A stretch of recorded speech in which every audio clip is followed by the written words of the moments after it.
I have to wait till the mic's on. Hi.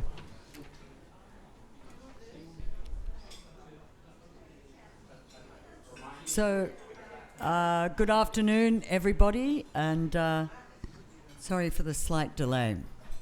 I'm Gwen Robinson, past president of the Foreign Correspondents Club of Thailand and editor-at-large of Nikkei Asia. And as you all know, we're here today to hear about a fascinating book, The Informal Imperialist, by Ron Graham, who's on my far right, and closest to me is our special guest, Ajahn Aik, or Sweet Ritinapakon, who is author of another wonderful book on Burma, Unseen Burma, a kind of history told in rare photographs and postcards. Both books published by River Books, and we're very lucky to have the publisher here with us today, Narissa, there. And this book is just straight off the press. So they are available at the entrance for a discount today, and you have the added advantage that both authors are here to be able to sign it.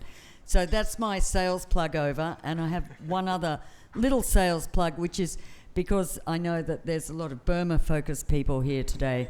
To remind you, we have a couple of good Burma programs coming up, including on next week, on the 4th of December, is an evening run by Thin Lay Win, a very prominent Burmese journalist and writer who set up a project called Kite Tales, which is audio, not just audio, videos and artwork and oral histories of ordinary Burmese since the coup, and really beautifully put together tales in writing with videos and drawings. So we'll run an exhibition of the work from that, but she will give an evening talking with some relevant people involved in the project or profiled in the project next, I said the 4th, I think that's Wednesday, isn't it? Anyway, the 4th of December from 7 p.m. So if you are interested, I really recommend that. And on the fun side, we have another one of our rip-roaring FCCT wine tasting nights. That's tomorrow evening, as well as a bunch of other things. One other interesting talk I'd like to highlight is by Sirin Patanotai. Her remarkable story: she was a Thai woman sent as a small child with her brother to live in communist China in the house of Zhou Enlai, and grew up knowing all the communist leaders. It was a goodwill gesture on the part of her father and the Thai government to send these two little children. It was just going to be for a year, but actually she got trapped in the Cultural Revolution and was basically hostage for 13 years. So she then subsequently played a very important role, I think, in rebuilding, reconnecting Thai-China relations. She's a remarkable person, and the life story is fascinating. So she's doing a lunchtime talk on Monday, 9th of December, a late one at 1 p.m. So put that in your diaries if you're interested. And finally, on Friday the 13th of December is the FCCT Christmas dinner, which is always a great value. I think it's only about 1,500 baht, and you get a lot of food and good cheer. So please keep that in mind if you're free on the... yes, I guess that is that's Black Friday. So what better way to spend a Black Friday before Christmas? Anyway, that's the end of my sales pitch. Sorry, gentlemen. I just thought I'll tell you a tiny bit about our speakers. I said I mentioned their excellent publications. There are others, and Ajahn Tweep is working on a history of Burmese textiles, he tells me, which is going to be out at some point. We won't hold our breath for this year.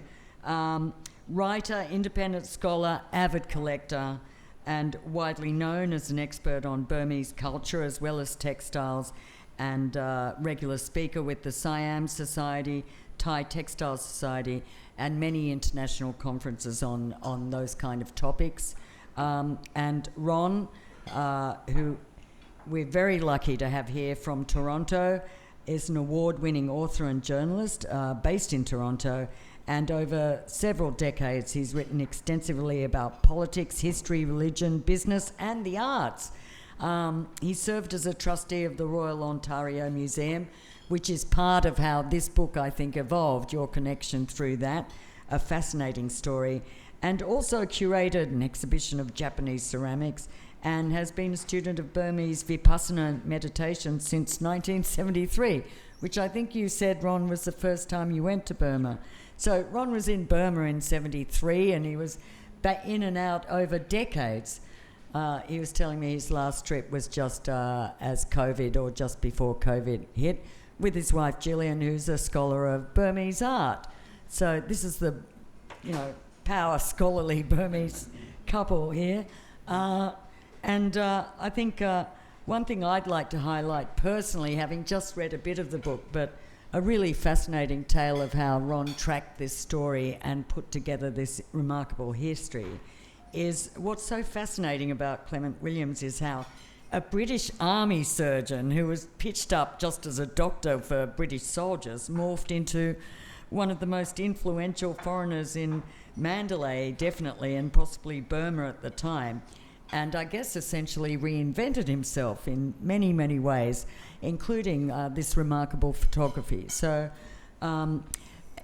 Thweep is going to kick off by putting the era in context at the time with a short talk and then hand over to Ron. So you can see later the kind of things he's talking about, the photographs. Oh, you've got some for us there, Thweep?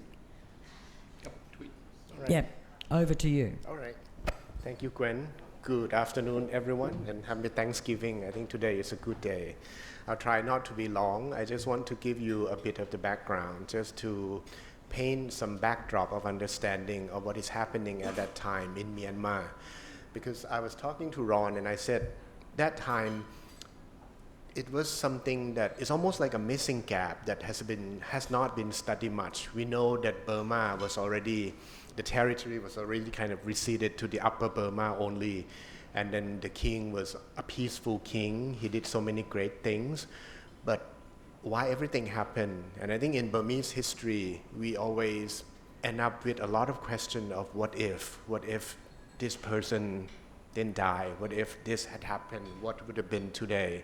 So I think today we will hear, my part is not so exciting, but I think Ron's is more exciting. But let me begin with mine. I just want to point out that, oops. Is it working? Is it on? Yep. Is it turned on? Yeah, it's on already. Okay. I just want to highlight first on the idea of the kingship in Southeast Asia. I think in Thailand, in Myanmar, in Cambodia, or even in Laos, the whole institution of monarchy is so much ingrained to the idea of Hinduism mixed with Theravada Buddhism.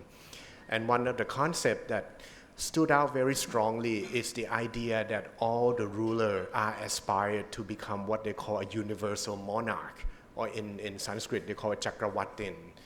It's the monarch, according to the Buddhist belief, that is a universal. He's very powerful. He's the center of the universe, that all the principality or all the smaller empire would have to pay to submit to him. I think that idea has become very strong. It's something that the Southeast Asian monarchy always adhered to. And that's part of the reason that it underpinned the whole warfare system and the whole political relationship between bigger empire and smaller empires in Southeast Asia. And that concept has remained for so many years, up until modern time or even. And part of the thing that I would like to make a comparison is on the Burma side and on the Thailand side, because the period that Ron's book is focusing on is also fall into the same period that Thailand underwent a lot of modernization. We also face the same problem of colonialism, but how did we mitigate? How we mitigate, but how come Burma, they mitigate as well, but how come it wasn't so successful? But if you look into the concept of kingship, there were so many things that the ruler were trying to achieve, One of the things is they want to make the stability with the empire. And the other thing is how can they catch up with the right momentum of modernization. They know that the Western threat was already beckoning at their doors. But the other thing is they try so much to adhere to be the good king according to the Buddhism. There's something about being a real Buddhist king, or something what I call a mystical Buddhist king. Something that Chulalongkorn did or King Mongkut did as compared to what King Mindong did. Something is similar, but something are greatly different, and their role as well. So this is something that I just want to highlight. Take an example of King Mindong. I think the idea of being the ruler of the universe, the protector of the religion, this is something that is almost a dream of King Mindong, that he wished that his reign, he has to fulfill this.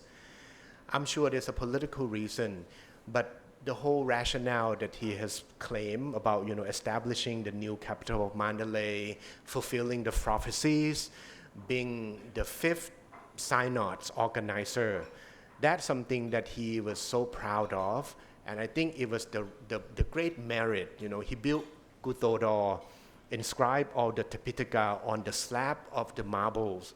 It's something that he wants to show, the human world, the celestial world, that this is the good deed, and all of which is for him to become a kind of, Chakravartin in one way or another.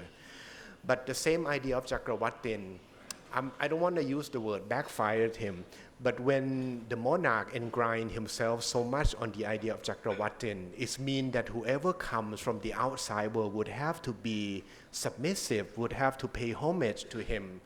And that's the main reason why the big empire staged the warfare, because when the smaller empire doesn't pay respect to them, doesn't come with allegiance, doesn't come with a pair of golden or silver trees, then that's a sign of, you're not being under me, so I have to stage the war. And I think that's the kind of mentality that, unfortunately, I think the Burmese court has sit on that idea for too long. That in the end, when they look at the newcomer, which is the white people, the foreigner, they look at it in a way that I'm up here on the throne, you are the newcomer. Whatever I do or I grant to you is out of mercy because I'm the king of the universe. Although King Mindong was a very good man, but if you read into so many books, he have given the plot of land to Dr. Marx to open the church, to set up the new education. Part of his rationale was that I'm the supreme ruler. I'm doing all good deeds to the people that I think they just come for my help. I think the idea doesn't allow them to think of the newcomer as coming on the equal stand of the civilization, modernization. And I think this is something that I very much think that maybe this is something that hasn't got Burma anywhere, just in time before the British took over. Whereas if you compare to Thailand, starting from King Mongkut, I think, okay, it can be a pure luck for us, for Thai people, but again, it's Mongkut himself that he has allowed 27 years in monkhood. He was a learned person, and by being a monk, he doesn't have to be restricted by the court, by the rules. So he set off, he traveled around, he learned Latin, he learned French, he knows English. So he engaged himself into so much of his modernization that he ordered the newspaper, he read the newspaper in English, so he knew exactly what was going on. As compared to in Burmese court, I'm not sure if Mindong would ever learn how to speak English. So everything that he knew about the coming of the colonization was pretty much through translation and winding through all the court politics. Different people have different agenda. I have no idea how much truth did he get from all the information that came up to him. So I think this is the main difference. But it doesn't mean that the Thai king doesn't adhere to the idea of being a universal monarch. If you look into a lot of things that Mongkut did or even Chulalongkorn did, he was still promoting the idea that he was the center of universe. But he didn't do it so bluntly that it upsets so much of the Westerners that came.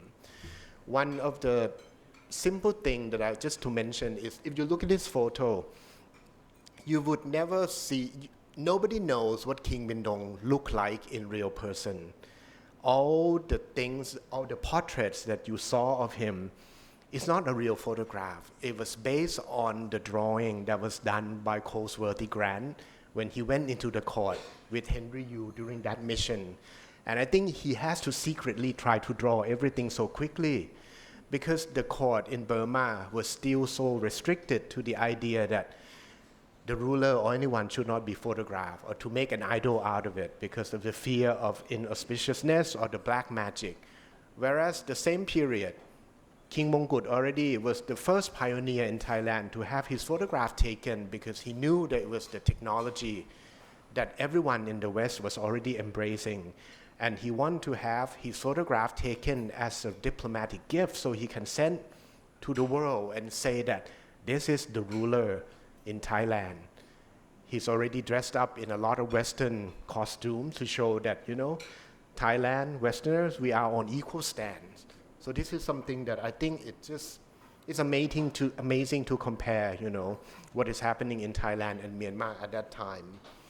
And if you look at this photograph, the second one, the painting, the second one, on the right one, this is what happened in King Mindong's court when Henry Yu and his whole mission went in. You see all the Westerners would have to be on the floor. Whereas on the left, this is when the French mission came to the Siamese court to meet Mongkut. Although the Thai courtiers were on their knees, but all the Westerners were allowed to stand. So I think it's, I'm not talking about the whole treaties or anything. It's just small cues to let the world know that, I'm friendly to you. I'm equally civilized to you. So I think it sent a lot of signals to Westerners and the world at that time of what's the difference between Thai court and Burmese court. But King Mindong was also a very progressive person. He did send a lot of people to get educated in the West. Kinwun Minji was one example that went to the West, but although he didn't learn or he wasn't educated in the West, but there was a lot of proteges that were sent from Burmese court to get educated in France or even England. But I'm not sure how much all these people can come back and can drive the whole modernization when the court was still very strictly onto like the kind of feudal kind of monarch ruling systems. And just to compare, this is Chulalongkorn. Later day, he even went to Europe.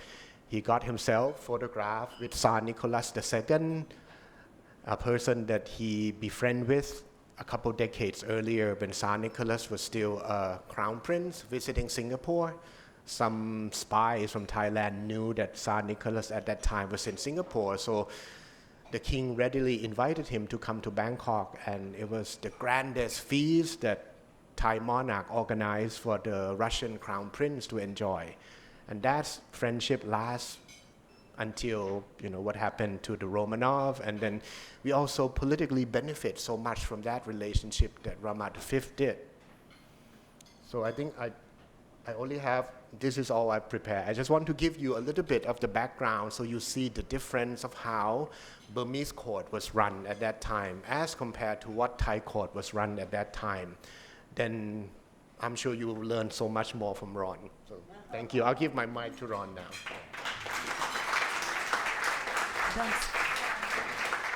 Thanks very much, Ajahn. That was a great context setter. And now we'll turn to you, Ron, and we'll have questions afterwards, so save up the curly ones and Thweep will come back after Ron has his say. So over to you. Thank you, Gwen, and thank you for coming out today. Happy Thanksgiving to any Americans in the room. And thank you, Narissa, the great publisher and editor at River Books, for producing this book, which is launching today. Just a brief background to how I came to do the book. As it was mentioned, I first went to Burma in 1973. Fell in love with it deeply and the people there, and had followed it over the decades, including at one point in the 1990s being president of PEN Canada, where the International Writers Group, where Burma was, and Aung San Suu Kyi was my political prisoner when she was in house arrest. So I was always very deeply involved in it. And then when it opened up, my wife and I went annually. And for a period, I was at the trustee of the Royal Ontario Museum. And during that time, a guy in Alberta, in Western Canada, contacted the museum, and he had a number of objects from his grandfather, a man named Goss, around 1900, 1890s, and he was looking for a home for this stuff. And because of my Burma interest, the museum accepted this material. And then I got curious about who this guy was, and he wrote a little bit of a biography from which I followed his story, including a set of photographs that was in the Museum of Anthropology and Archaeology in Cambridge, where there were a number of photographs attributed to Goss from the 1860s, and they were the oldest photographs in the MAA's collection. And so I went and saw those, and I was suspicious because some of them were definitely 1880s, but there were a whole bunch of photographs that were obviously earlier than that. And so then it became a hunt. It took me 2 years to establish who took those photographs. The most obvious suspect was his uncle, Clement Williams. Goss had gone to work for his uncle in the 1860s in Mandalay. And in some of these Goss photographs, quote unquote, there were photographs of, in which it was recorded, taken before 1866. Goss didn't arrive until 1866. So the uncle was the obvious suspect, but there was no proof. I couldn't find any evidence that there was this guy, even though the British Library had some indication that A. Clement Williams had taken photographs. There was no example of any photograph of his.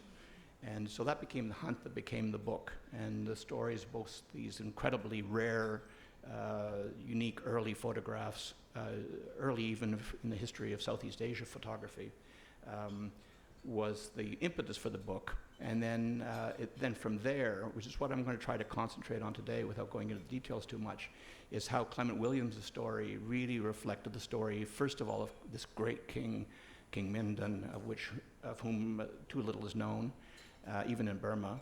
And secondly, the British relationships, because Clement Williams began as a doctor and ended up as a British agent and then a businessman. So basically, as a bit of background, if I can figure this out, this is a bad example, or a little blurry, but this was in the Yule book, and it just gives you an idea of, this is 1500, so you had a whole collection of tribal, feudal societies in what's now Myanmar. This is 1890, which is the first great conquest, coming all the way down to here. Then they get driven all the way back down up north, out of here. But this is 1822. So by 1822, just before the first Anglo-British War, Burma is its court here in Ava in the center. Then it comes down the coast, up to the hills, down the coast, all the way down to here, Tanarasam. And this is just before the war. So at this point, the Burmese have been driven back, but they're still a very powerful and militaristic society under great kings. And the British have established themselves in Calcutta. And the two empires start to bump in here and along the coast. And the Burmese coast and down to here had 5 ports, which were better than any ports on the India side. So the British traders in Calcutta were pushing for this coast. And the Burmese were very cocky that they could take on the British. They didn't know how powerful they were.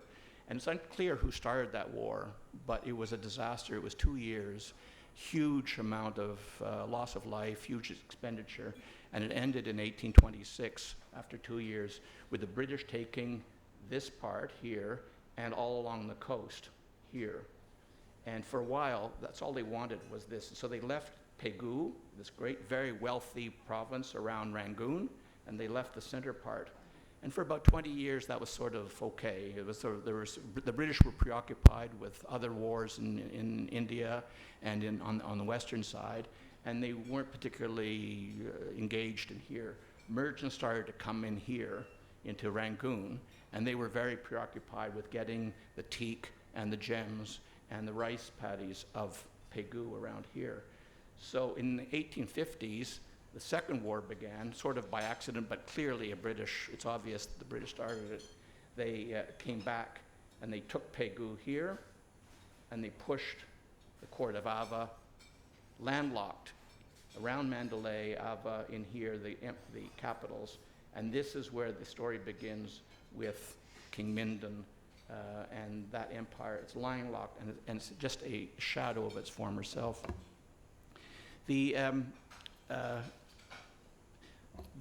loss of the Second War, in fact, the fighting of the Second War, was started by Mindon's half-brother, King Pagan, and he was a bit of an idiot, actually. He was known as the cockfighting king because he was more interested in sports than in the war. And Mindon and his brother pushed him aside and declared peace for the Second War, and took over the reign in the court then, which was then in Amarapura, in the center of the city, in the center of the country. And Mindon here and his brother, full brother, the Kanung prince, basically co-ran the new kingdom. That Mindon was the spiritual leader, as I was saying. He was the Raja king. He was a gifted politician. He was the court figure.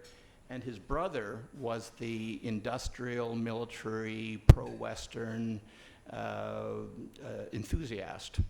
And so they sort of co-ran it. And one reason, I think, why the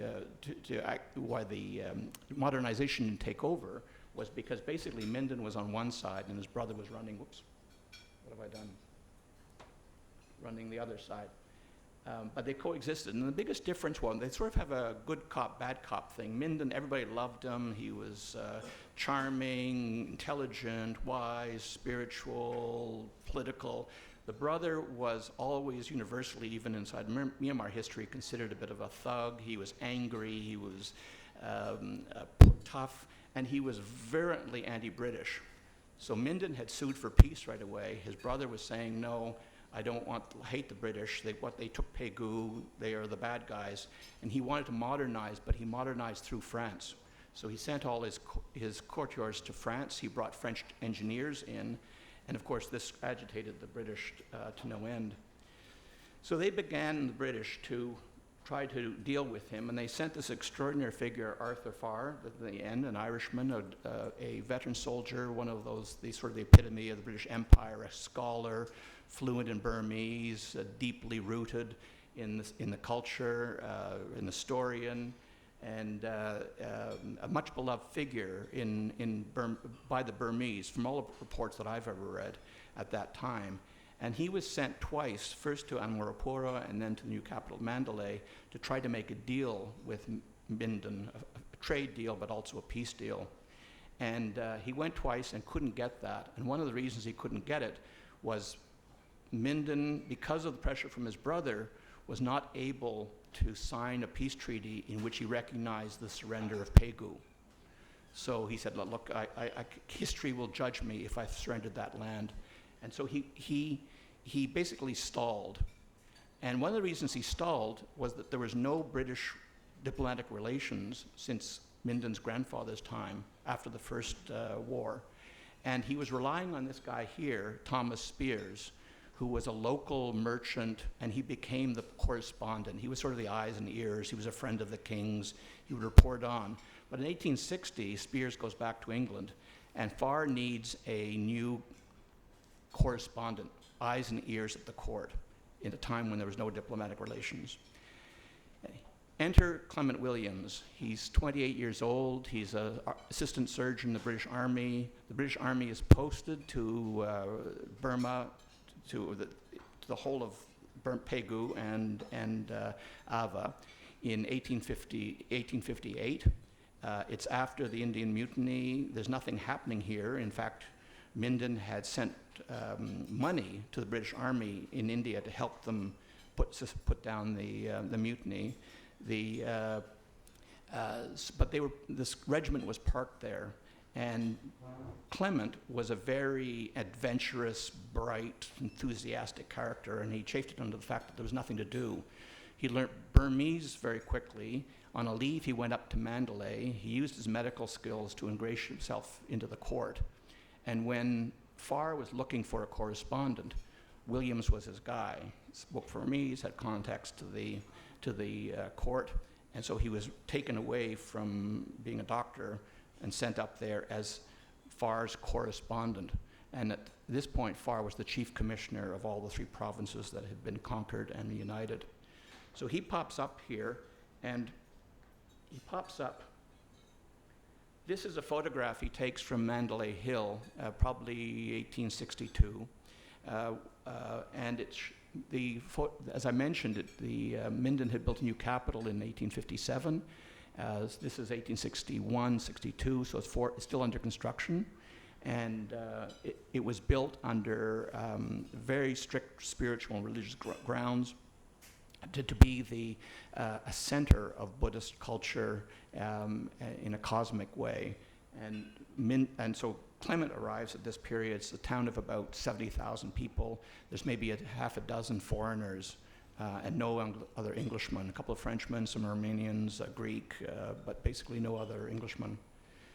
One of the things that happened was that there was a guy called John McGosh, and he was also a surgeon in the British Army, and he started taking photographs really early in the Crimean War and then later in the Afghan wars in the 1840s, 50s, and he's considered the first war photographer, and these are obviously the early days of photography. And he wrote a book in 1856, just before Clement comes, called Advice to Officers in India. And it was basically what to bring and how to behave, et cetera, et cetera. But he's a long section about, if you're a surgeon, bring a camera, because it's really interesting. And I found it invaluable. And there's always somebody who can carry your heavy equipment around. And so Williams does this. So he shows up in Mandalay in 61, 62 with a camera. And these are his early photographs of Mandalay still under construction. The wall isn't ready. The gates are still under construction. Over here, this is a temple compound in the old capital. And these were what basically he was doing at this period while being the correspondent.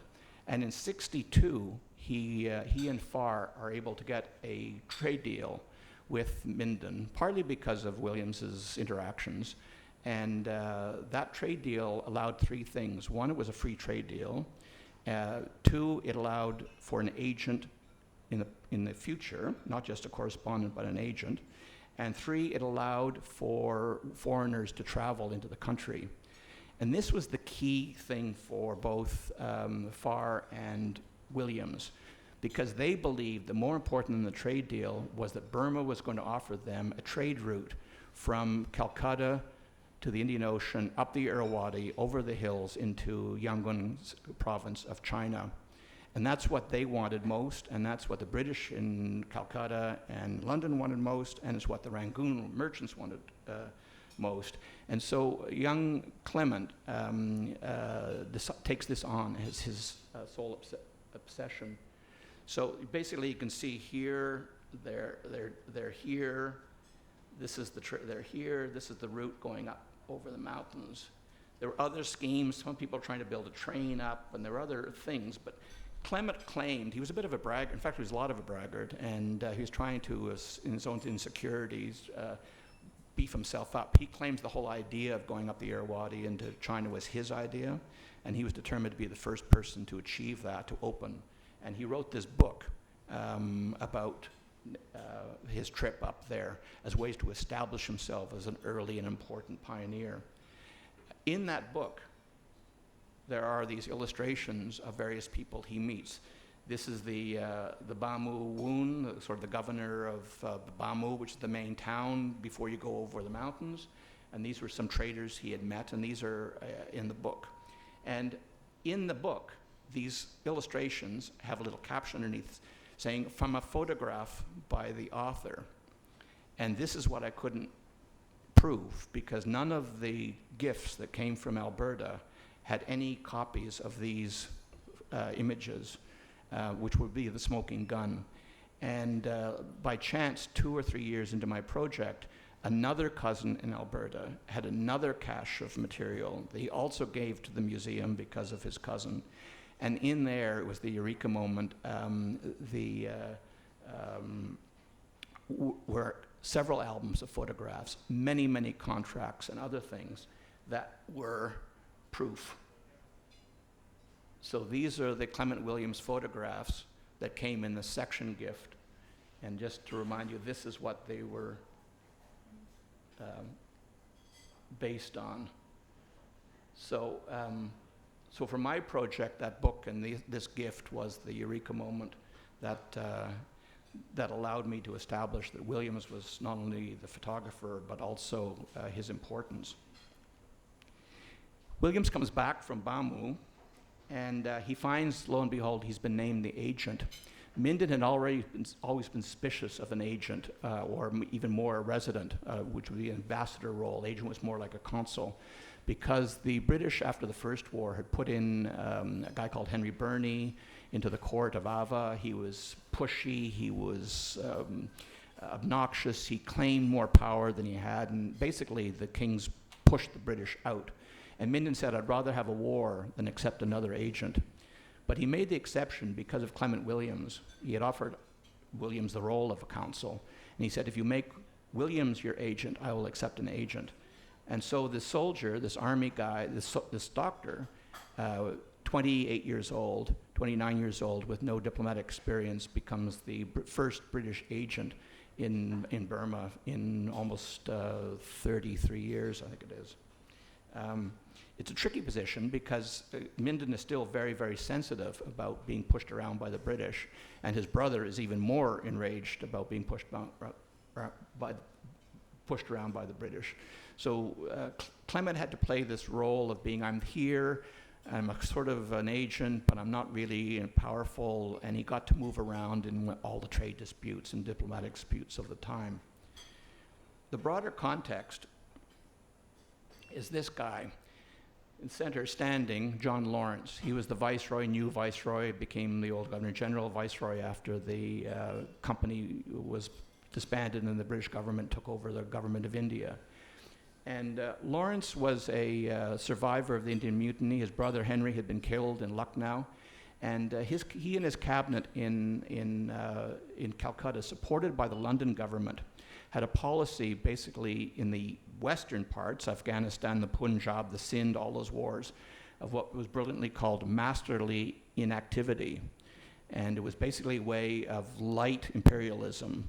And what he didn't want more than anything else in the world was to have an opening up on the Eastern Front.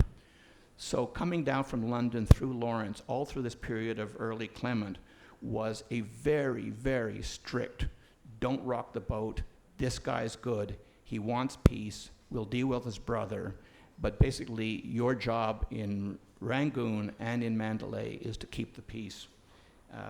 And so while there were a number of petty disputes, and while the merchants in Rangoon were continuing to push for more trade, fair trade deals, fewer monopolies by the king, more access, London and Rangoon and Calcutta were holding a very strict line.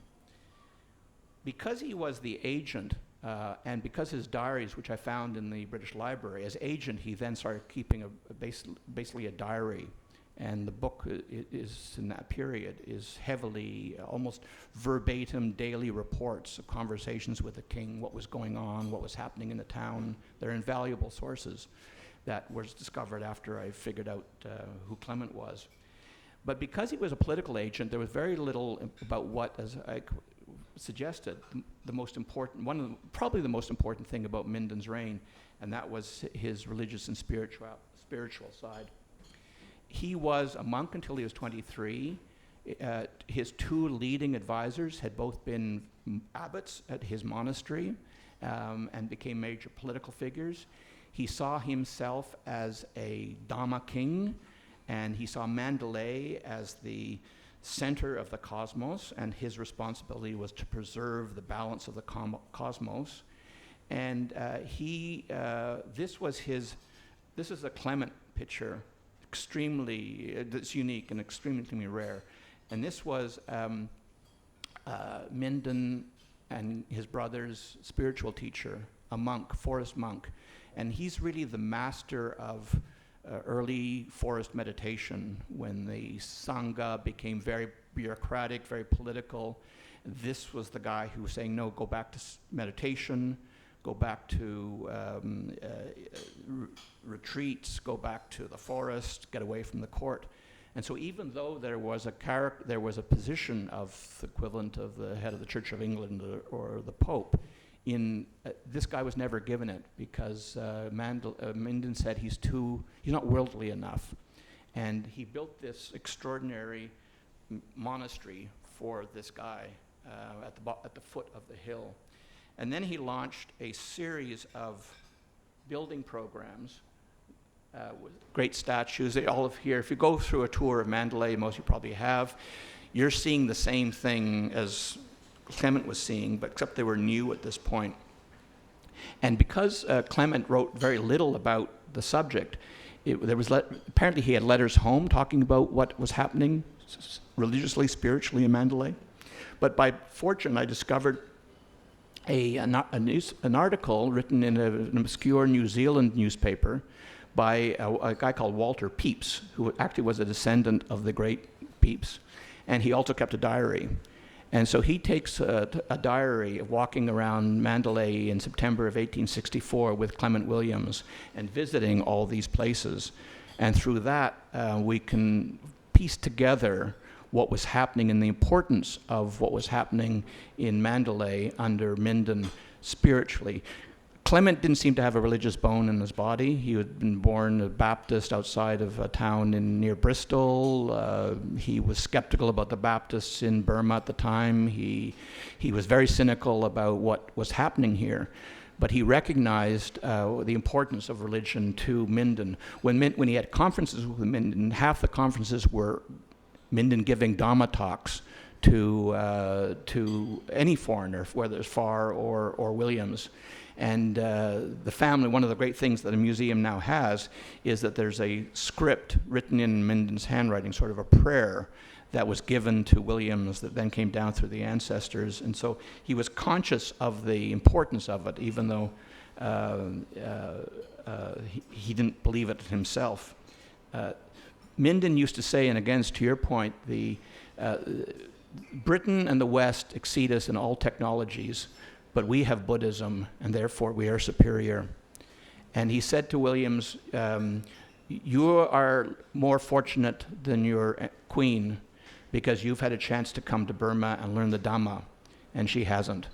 And that was very much this balance of, yes, we'll take the technology, but we will reinforce it by investing huge amounts of money and time and energy into reinforcing Buddhism, partly because he was a religious person, partly because it was part of his kingship, but also it was a way to stand up to the British at a time when the whole culture was being undermined. And you have to remember that the great pagodas in Rangoon were under British occupation and in fact even occupied by British soldiers at a time. So they estimate, Burmese historians suggest that Minden spent 226 million rupees in his 26-year reign, which as far as I can figure out is something like 400,000 pounds a year on building rest houses, supporting the monks, building pagodas, etc., etc. Suddenly, things seemed to be going well, and Farr was very happy with Clement, but people in Calcutta weren't. He was a kid, they didn't know him. He was a surgeon, they needed him in the army. There was something, and it's true, obnoxious and cocky, super cocky about him. He would write letters directly to the viceroy, 100-page pieces of advice, and he was always trying to claim more power. And the Viceroy Lawrence and the people in Calcutta were suspicious of him. And so suddenly, to his shock, he got displaced by this guy over here, Edward Sladen, who had been a career soldier in India. He'd showed up in the Burma campaigns, and he was plopped into Mandalay. And at the same time, or a couple of years later, 1867, Farr retired, and he was replaced by Albert Fitch here as the chief commissioner in Rangoon. And these two are important because they are the beginning of the shift of British imperial policy. Before then, the East Indian Company, the traders, the early days, it was fairly loosey-goosey. People were dealing with the indigenous peoples openly. Traders were coming and going. Business and currency, free trade was the currency. These guys were more military. They both regretted that the British didn't finish the job at the Second War and go in and take all of Ava. They were hardliners. They both spoke Burmese, as did Clement, fluently. But they were pushier. They were a little more hard line. And it was Lawrence and London who were always keeping these two from provoking Minden and his brother. But they became, at the beginning when Sladen arrives, he and Williams are the only two Englishmen in Mandalay. And Williams immediately gets a job as the first agent for the Irrawaddy Flotilla Company, this major shipping company that was going to go up. And so he's the agent there. So he's got a business base, and he's still a friend of the court, and he's still a friend of the king. And this guy is the new agent. And at the beginning, Salem arrives with his wife and a couple of kids. The wife dies very quickly, and they're the only ones in town. And so you'd think that they become, they sort of had for a while, a working relationship. And this is really important because in August of 1866, two of Minden's sons launched an insurrection at the court, partly because they were annoyed, angry, that the uncle had become named the heir apparent. So they basically launched an insurrection, and they killed the uncle, the anti-British, pro-French uncle, the pro-industrial uncle, the pro-factory uncle, the pro-militaristic uncle, and they launched an insurrection. And Williams and Sladen were together in the Summer Palace with Minden when the attack took place, and they all escaped together. The rebellion was subdued after a month or so. Sladen had organized in the panic that all the foreigners leave Mandalay and go down to Rangoon on a boat, including Williams. And Williams was then with the Flotilla Company, so he began suing for compensation. And then it escalated into this one-on-one fight where he accused Sladen of cowardice. They should have stayed. I lost this money, yada, yada, yada. And for the next 2 years, these two go sort of mad, frankly, in fighting each other. They undermine each other. Sladen gets Williams fired from his job. Williams sends, in the end, a 120-page complaint that goes all the way up through to the Parliament, the British Parliament, against Sladen and why he should be fired. It's sort of a comedy, but it's also sort of a tragedy because they're sort of nuts. They're stuck in this outpost together, hating each other like two scorpions. And in the end, spoiler alert, Williams prevails, and Sladen is forced out. He sort of has a mental breakdown, and he's forced out by Calcutta, and Williams stays on as a business guy with his brother. Fast forward, I'm going to try to get this. We have all through the 1870s, we have Clement showing up everywhere. He's sort of the Zelig of Mandalay. Anybody coming into town. In 1872, Minden sends this delegation to Victoria to try to get status, basically recognize an independent principality. Williams is there. Williams is buying industrial factories for the government. He's the go-between between the British business guys and Mandalay. He's established himself with his brother, and he's all over the place in this period of history. These are some of the contracts that showed up in the second gift. And because of the burning of the palace, the burning of the palace, particularly during the Second World War by the Japanese invasion, all these types of original commercial documents have been lost to the Burmese. even in their archives. So this huge cache of them that came from the second gift, the museum in Toronto, are actually extraordinarily important business documents, all signed by the leading figures, the court, etc., with Williams. And so this is basically his period in the 1870s. He was incredibly litigious, say a little cocky, and so there's a lot of paperwork which allowed me in the book to fill in the period. So what also happened in this 1870s period is Minden's lost his brother. He's focused on the religions. He has the Fifth Council, 2,400 monks coming to establish the text of the Dhamma. The British are engaged elsewhere. Even Sladen is gone, Fitch is under control. And it's a relatively quiet few years. And this is when I believe Williams took these epic, very important, extremely unique photographs of court officials. The monk was 1862. I'm pretty sure this was 1870. One of them is actually dated. These were some Chinese traders in Mandalay. And they have a date around 71, 72. And I started noticing that all the backdrops were basically the same period. And what he'd do with this guy was a minister. He would have him dress up in 4 different costumes of day, night, formal, informal.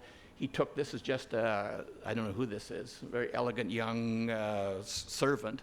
There's photographs of scribes. This was a court official and his wife and child. And there's dozens of these ones, some of them from these collections, that are unique in Southeast Asian photography and had never been seen before until they popped up. And then we can establish them as Clement Williams for sure, and we can establish them from that period. Fast forward.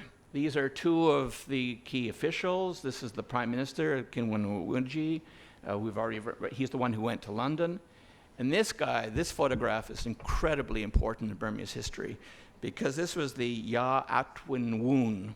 And he was the most interesting, charismatic polymath in the Burmese government. He was, his father had been a minister, had been assassinated in an early attempt. He was the son-in-law of the first quote-unquote prime minister, not quite a role, but he became important through his father-in-law. He invented the first telegraph code in Burmese. He wrote about mathematics. He wrote about spirituality. He wrote major books about meditation. He was an astronomer. He was a court official. He was a minister twice. He kept running into trouble. He was dismissed 3 times by Minden for standing up to Minden. He emerged unscathed, very rare. And he's a major figure. And nobody had ever seen an image of him until this trove showed up in the ROM. So when this photograph particularly of the Yan Atwin Woon showed up, we put all the images onto the internet back to Burma. This was the one that caused the most excitement because it was extremely rare. Okay, we're almost up to date. Minden dies 1878. He leaves no heir. After his brother's assassination, he decided it was too risky to end one. He has many children. Some of them are exiled. The 2 sons who tried the insurrection are away. Others are incompetent. These two guys basically conspire to find the weakest prince that they could find in order to implement their own constitutional monarchy. And what they settled on was Thibault, who was one of the youngest of the king's sons. He was only 19 years old, and he had been educated at the Church of England school that Minden set up, and they thought that he was their, what they called soft bamboo, that they would be able to control him. And for a year they did, more or less. And they started, wrote a constitutional treatise on constitutional monarchy, and they kept him in control. In fact, they were going to send him on a world tour in order to get him out of the court. And it looked for a period, for maybe a year, that they were going to succeed. And then they didn't. He started killing off his heirs. He massacred 80 of his relatives in one weekend, in a few months after taking office. He pushed aside these two senior advisors, took on all kinds of other people. And basically, Clement Williams, who had been saying we should not have left in 1866, said things are now serious enough, I'm leaving for Rangoon. So he leaves for Rangoon, keeps his business contracts, was about to build a railway, goes back to England to fund his railway, contracts typhoid in Naples, and dies in Florence in the house of an Italian aristocrat who was an investor in his railway in June of 1879, just shortly after Minden. There's no image that I've found yet of Clement Williams, except on his tomb in Florence. There's this image over here, and that's the only purported image that I've been able to find of him anywhere. And after this first story, it's a complicated story, but after these photographs started to get leaked out into the world, the Clement Williams story, a woman contacted me from Australia, and she said that her grandmother was the daughter of Clement Williams. And sure enough, this photograph here is his daughter, Mary Rose Williams, from his Burmese wife in Mandalay. And even though her birth dates are under question, they all are more or less while he was alive and more or less when he went to Rangoon, which may have why he went to Rangoon. And because he died early, there's no record of her or even in his will, but nevertheless it's clear that he did in fact leave a daughter from a Burmese wife. Finally, we don't know, things got worse after the 1880s, and it's hard to know who to blame. There was a deterioration from 1881-82. Both sides acted badly.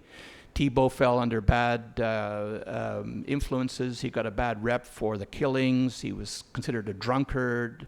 The British hated him. There was sort of a lot of rabble. Various deals fell apart, partly because of, I think mostly because of Burmese conditions. And meanwhile, the British were acting badly too. And this is sort of the end of the Slade and Fitch thing, the next stage. So you had the militarization. Now coming into the 80s, you had a whole different change of attitude and policy in London. And basically what was happening was the Disraeli conservatives had been going back and forth with Gladstone.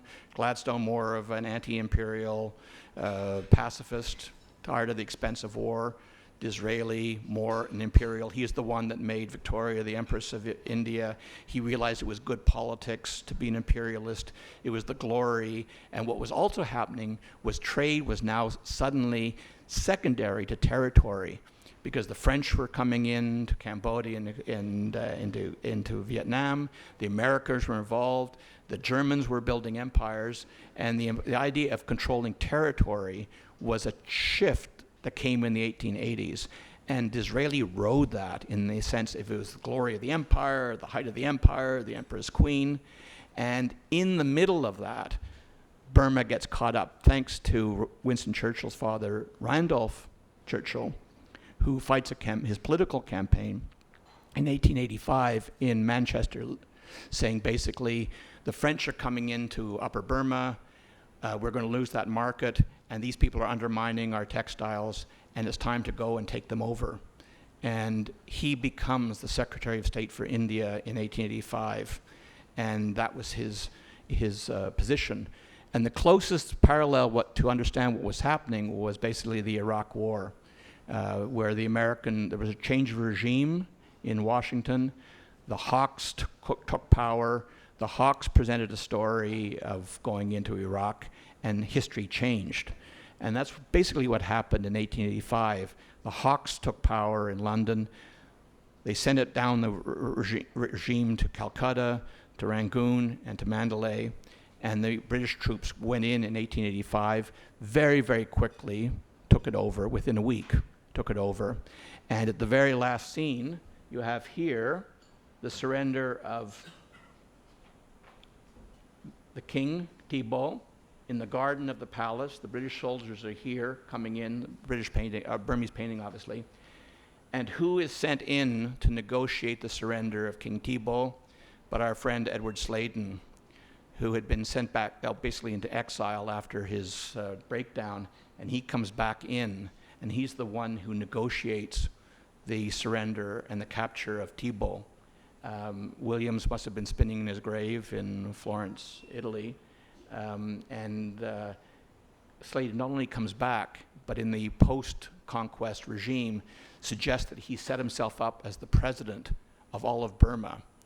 And he almost did. He controlled the council for about 6 months until the governor general, the viceroy, dismissed him as a foolish and vain man. And he went off in disgrace because he was also accused of stealing the royal jewels. And if you look at Sladen, that's his #1 legacy. And Williams, meanwhile, is dead and buried. And there's the king leaving, and that was the end of the dynasty and the end of an independent Burma until 1948. So thank you. Sorry it takes so long.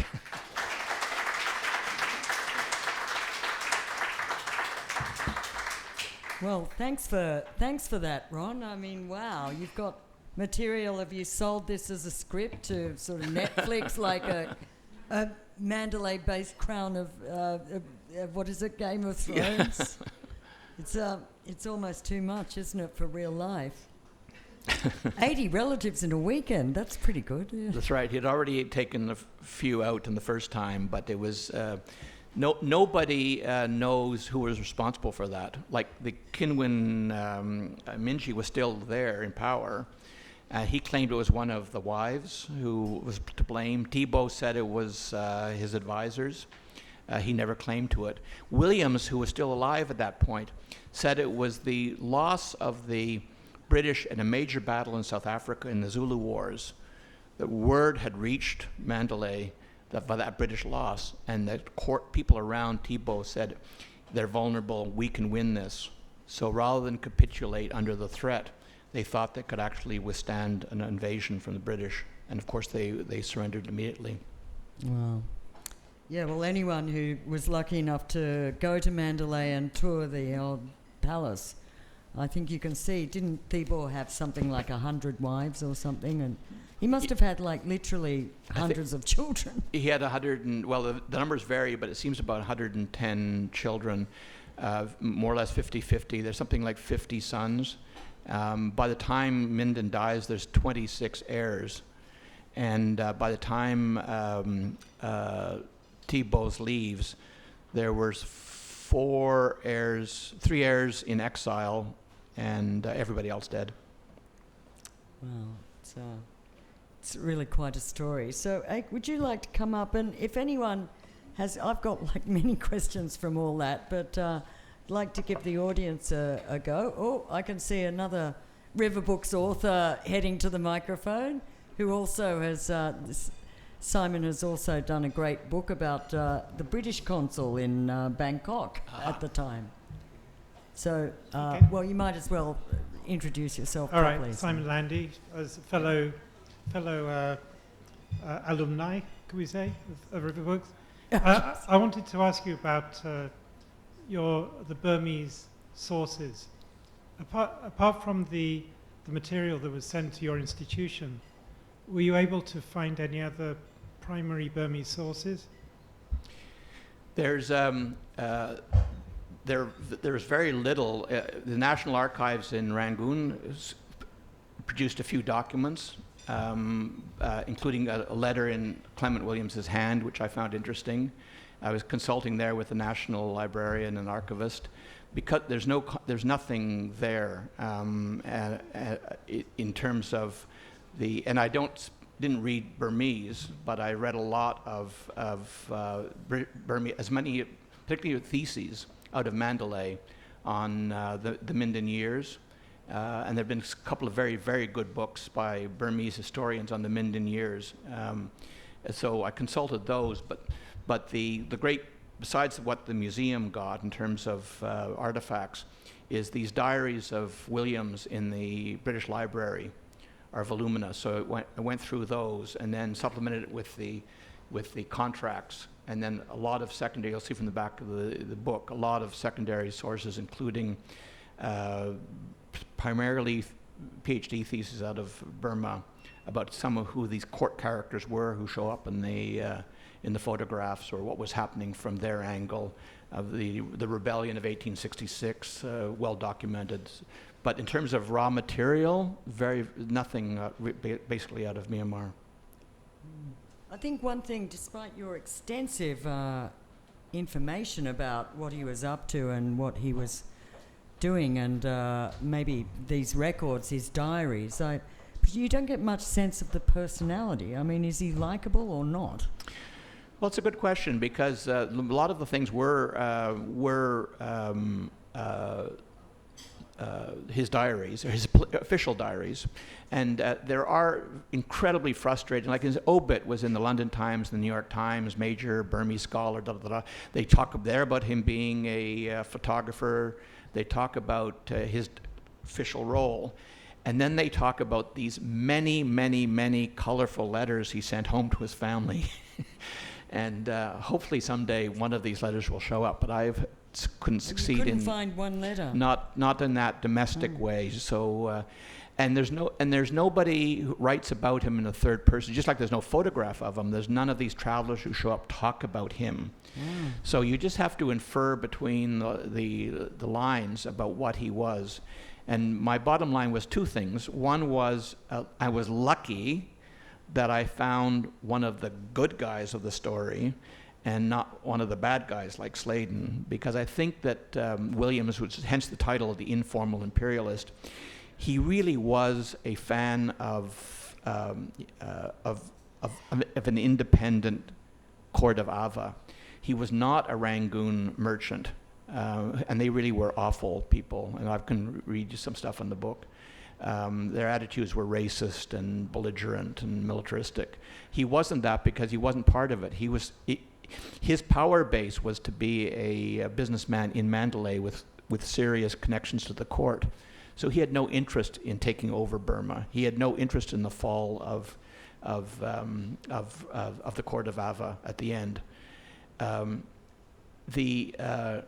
So on that level, that's sort of one side of him. The other level is that in these voluminous court cases and diaries and letters, he comes across as a really, really litigious, arrogant, cocky, slightly insecure, a lot of class prejudice about who are these aristocrats in Calcutta. So I'm not sure how likable he would have been, but he would have been impressive, and he was well liked by the Burmese and trusted by the Burmese right to the end.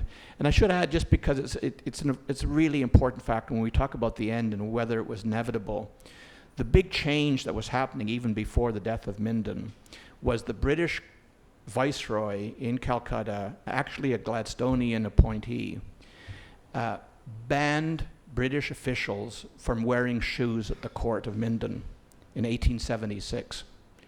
And as a result, Minden said in 1876, no British agent can come into my court wearing shoes. So basically, diplomatic relations had broken off in 1876, all through the Thibault times. And the agents came, but they had no access. And Clement was their middleman because he still had access. So the Burmese still trusted him, and he still took off his shoes, and he wasn't fussed about it. And so he was sympathetic in that way, but probably difficult person. Interesting. I read the fascinating account of the final surrender when the British came in to take Thibault, but that last picture shows it's outside, but this details British officers coming in somewhere and stamping in with their boots Yes. and pulling him out. I guess it was on there, or Yeah, well, this is when they came in as the conquerors. They say it fell fast. A, they stood. B, they stood, and B, they wore their shoes, including Sladen, for the first time. And that was this was the sign. It's all over. right? And then so Sladen goes in, and they had set up a tent in the back of the palace and in the gardens. Oh, and Minden did actually used to have informal one-on-ones with British foreigners in the tent. It wasn't all bowing and scraping from the side. There was an informal element. And he didn't earn English, but everybody around him, all the Britishers, were fluent in Burmese. And he did read the Rangoon papers or have them translated. So he wasn't totally isolated, but your point was still well taken. So they come into the garden here, and Sladen is the one who goes up to Thibault and says, it's finished, you're leaving. And Thibault's the one who negotiates with him, saying, won't you allow me to stay, and I will co-rule with you, Major Sladen, or I will go away for a little bit and then I come back. And Sladen's the one who said, no, you're actually going into exile into India, and it's all over. And then, so he was the one, but it was informal like that. Dragged him off in a donkey cart or something to India, didn't they? Yes, there's a photograph. Well, they came down. They came down out of the palace to the dock. And the British were already there. There's actually photographs by a guy called Willoughby, quite good photographs from the period, and they take him down in the carriage down here with his wife and a couple of the children, and the courtiers who are allowed to go with him, and they take him down to the dock and it's not quite a donkey cart, but it's certainly less than he was accustomed to, and put him on a boat and send him to Rangoon and then on to India. Right, wow. So does anyone have any other questions? And hey, do you have some final thoughts about, well, I think what was I'll ask one more question, which is we've got two Burma experts here, one who studied extensively archives and went a lot until 2019. But you've been quite a few times, I think, since the coup. Right. And your last great talk about the book you did was mainly historical, but I think gave a fascinating account of your last visit there. Right. And I presume you went to Mandalay. Yes, last year I was in Mandalay. Yeah. What do you see any? How does this sort of past relate to what we're seeing now? Okay, if I may say a few points, just to closing remarks. I always look at this whole story from humanistic point of view. You know, I feel very sorry for the king and everything. Like, one of the stories that people always feel very much that it's so saucy to learn that, okay, they did a massacre, they killed so many people, but one thing that we should keep in mind is this is part of the way feudal system is run in Southeast Asia. In Thailand, if you look back into Ayutthaya time, we also killed lots of people when the new king came to the throne. Even when Bangkok was established and Rama I took over from Thaksin king, he always managed to kill a lot of descendants of Thaksin king as well. So I look at it as the way the society was run, the way how power was transferred at that time. So I would offer that kind of angle for you to consider, that it's a kind of norm that people did. Or even for Thibault and Supialat, when they were forced to leave the palace. I look at them as a couple who are still very young. They haven't left the palace. I think one of the things is that there was a lot of upheaval within the palace, the chaos, the riots.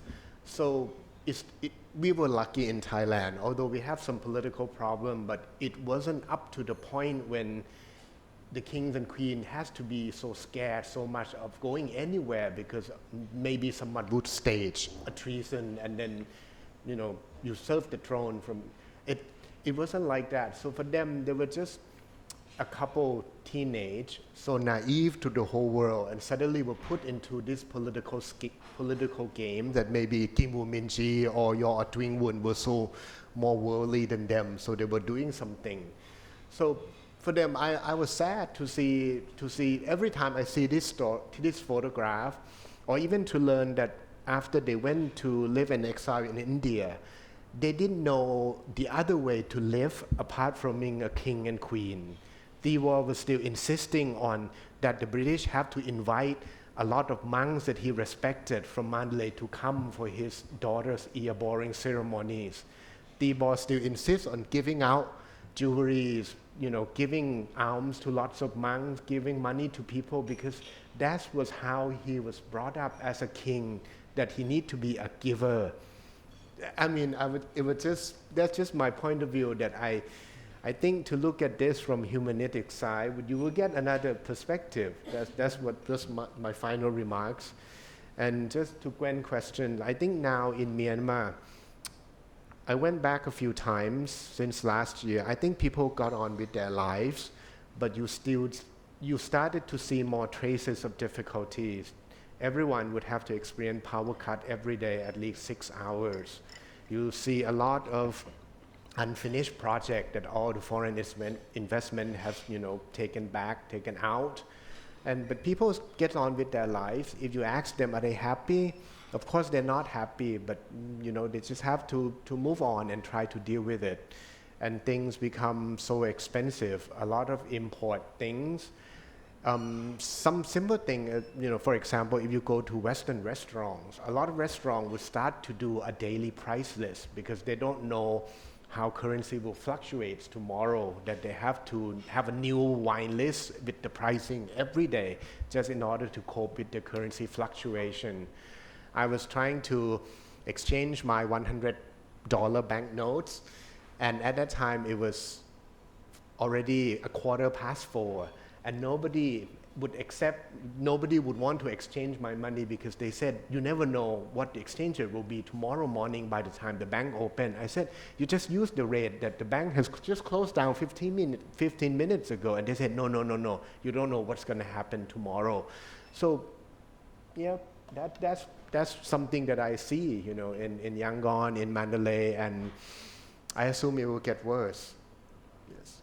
So, is this all the fault of the Brits? Do you think, Ron? I think to your point, it's clear that the conquest in 1885 was a British instigated. Thibault had bad press, but it was fed by British media that had him as a drunkard and exaggerated the killings. It took the killings out of context, and it wasn't necessary. So in that sense, the period of then colonial rule, and this becomes outside of my expertise, but that period of colonial rule from 1885 to now, they're still paying the consequences of that, of being a colony under British rule, particularly the type of British who were taking over after. There were no Clement Williams in the post 1885 period. I think like all imperial powers, they have a lot to account for. Right. Yeah. Exactly. So we just we'll take one more because a quick question. If you want to ask a question, please go to and that's it. 2 more, and then we're done. And these guys will hang around to sign books afterwards. Peter Trainer, club member.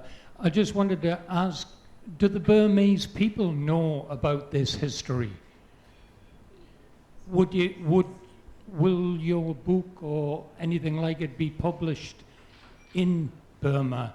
Would government restriction, was this taught in the schools in the 50s or the 60s or during recent times?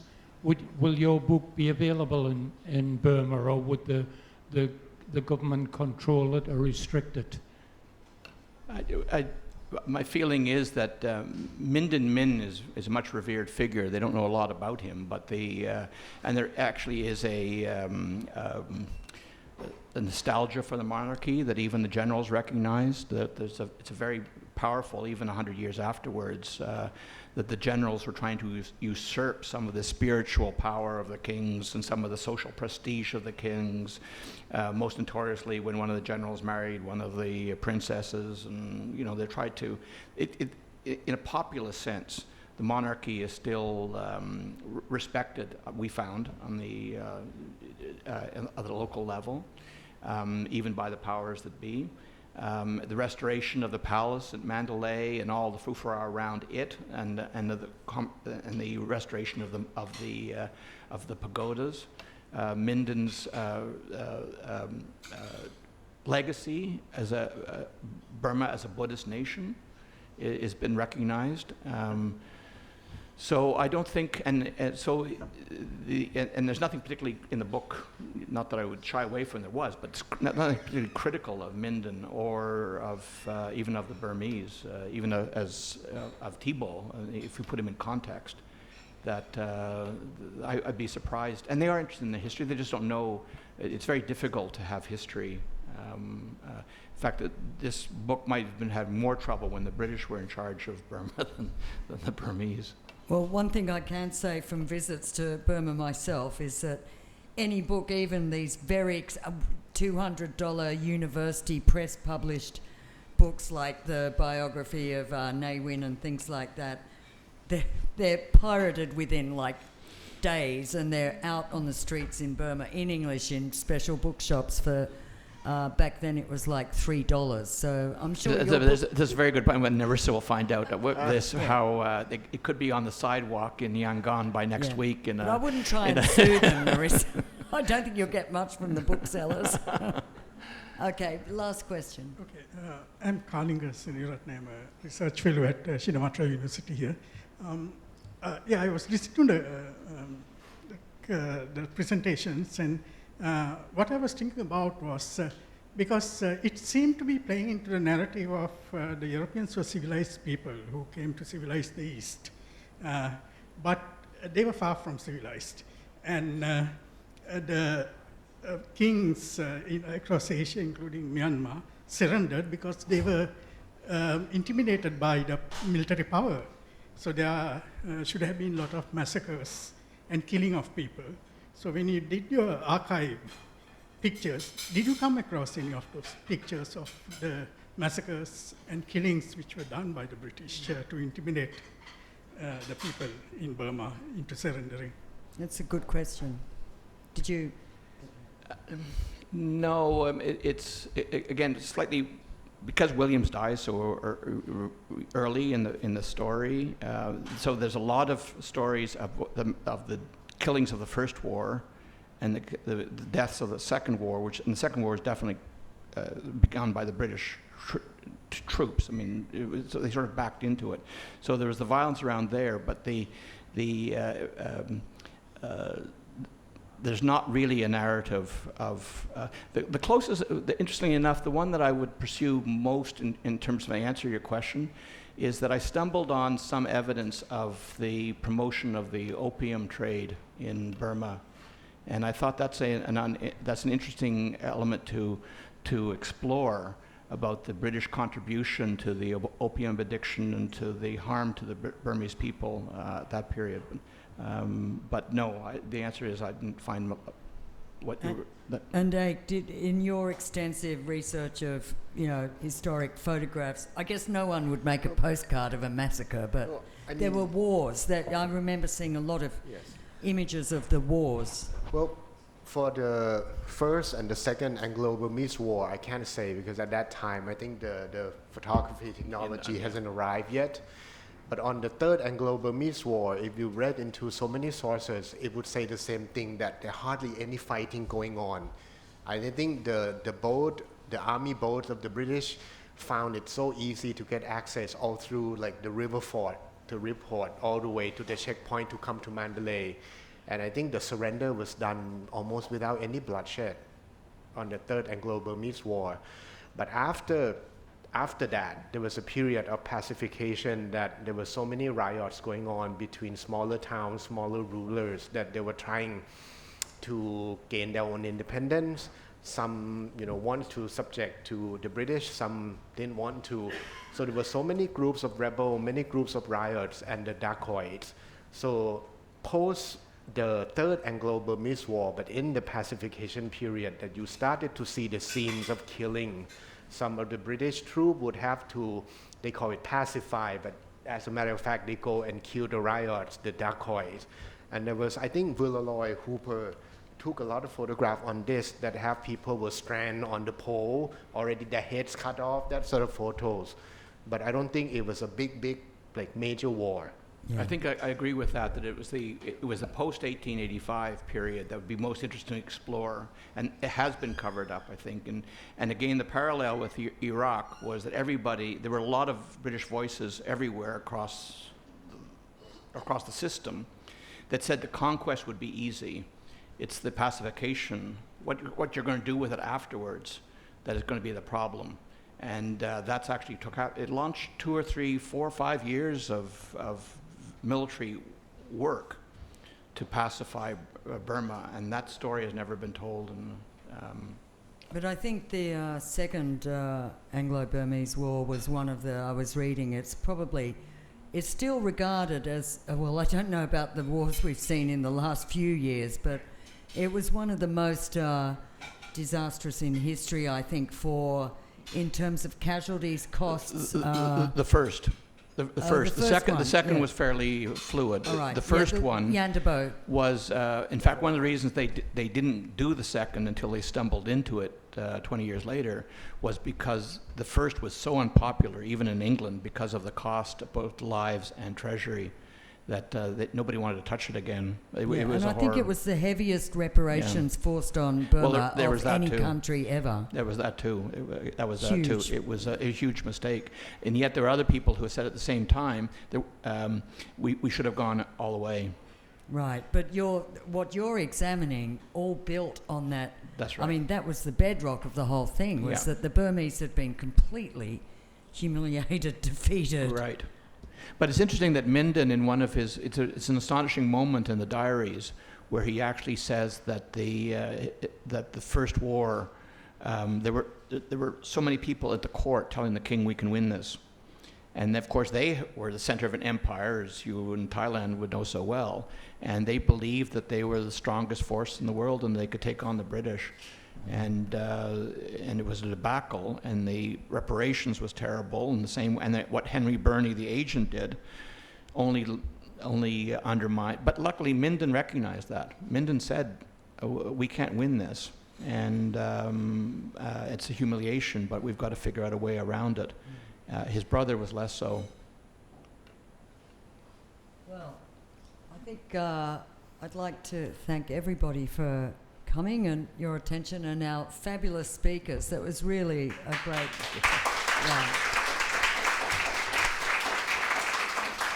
And with all those events I mentioned, it's all on our website and Facebook page, so do refresh your memories.